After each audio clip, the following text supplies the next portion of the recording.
நம்ம இன்றைக்கி வெள்ளை பூசணிக்காய் துவையல் பண்ணலாங்க. எப்படி பண்ணலான்னு பார்க்கலாம். இது உள்ளே இருக்கிற விதையெல்லாம் எடுத்துடணுங்க. விதையை எடுத்துட்டு பூசணிக்காவை சின்ன சின்ன துண்டுகளாக நறுக்கிக்கலாம். பூசணிக்காய் எலசாக இருந்தால் தோல் எடுக்க வேணாங்க. கொஞ்சம் முத்தனை பூசணிக்காய்ன்றனால தோல் எடுத்துட்டேன்.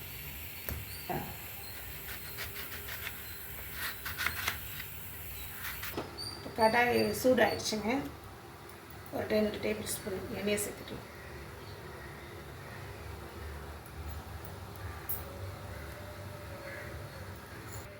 இப்போ 1/4 டீஸ்பூன் வெந்தயம் சேர்த்துடலாங்க. வெந்தயம் கொஞ்சம் பொரிஞ்சிடுச்சு. இப்போ தனியா 1 டீஸ்பூன், சீரகம் 1 டீஸ்பூன், கொஞ்சம் கட்டிக்கிட்டு ஒரு 6 காஞ்ச மிளகாய்,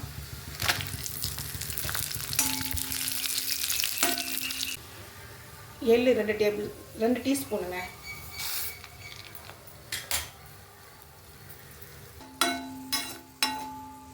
இப்போ எள்ளு பொரிஞ்சிடுச்சுங்க. புளியை சேர்த்துடலாம். சின்ன நெல்லிக்காய் அளவு புளிங்க. இது பிச்சு இதில் போட்டுடலாம். இப்போ எல்லாம் வறுபட்டுடுச்சுங்க. தட்டுக்கு மாற்றி ஆற வச்சுக்கலாம். இப்போ அதே எண்ணெயில் பூசணிக்காய் சேர்த்துக்கலாங்க.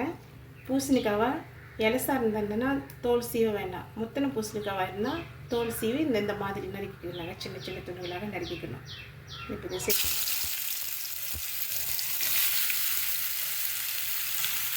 ஒரு 1/4 டீஸ்பூன் மஞ்சள் சேர்த்துக்கலாங்க. மஞ்சள் தூள் போட்டு ஒரு 90% லோ ஃப்ளேமில் வதக்கணுங்க. நீர் காயன்றனால கொஞ்சம் லேட் ஆகும் வதங்கிறதுக்கு. இப்போ 90% வதங்கிடுச்சுங்க. இப்போ நம்ம ஆற வச்சு மிக்சியில் இப்போ சேர்த்துடலாம். இப்போ வறுத்த பொருள் எல்லாம் மிக்சியில் சேர்த்து அரைச்சிடலாங்க. இப்போ வதக்கின பூசணிக்காய் தேவையான அளவு உப்பு சேர்த்து தண்ணி சேர்க்காமல் கோர்ஸாக அரைச்சிக்கலாம்.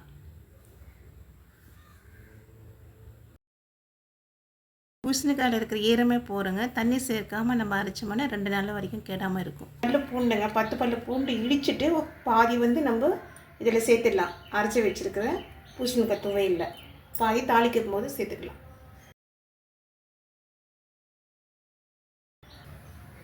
இப்போ கடாயில் 2 டேபிள் ஸ்பூன் எண்ணெயை சேர்த்துடலாம். எண்ணெய் காஞ்சிடுச்சுங்க. 1/2 டீஸ்பூன் கடுகு,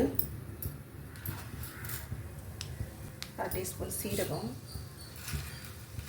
கடுகு சீரகம் பொரிஞ்சது. 1/2 டீஸ்பூன் கடலைப்பருப்பு, 1/2 டீஸ்பூன் உளுத்தம்பருப்பு, 2 காஞ்ச மிளகாய், 2 எண்ணெய் கிள்ளி வச்சுருக்கேன்.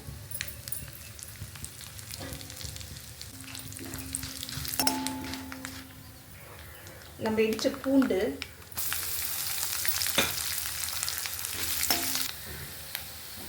பெருங்காயம் கொஞ்சம், கருவேப்பிலை,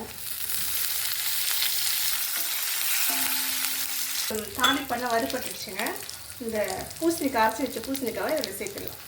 சேர்த்துட்டு இப்போ ஒரு 2 நிமிஷம் வதக்கிட்டு ஸ்டவ் ஆஃப் பண்ணிடலாம்.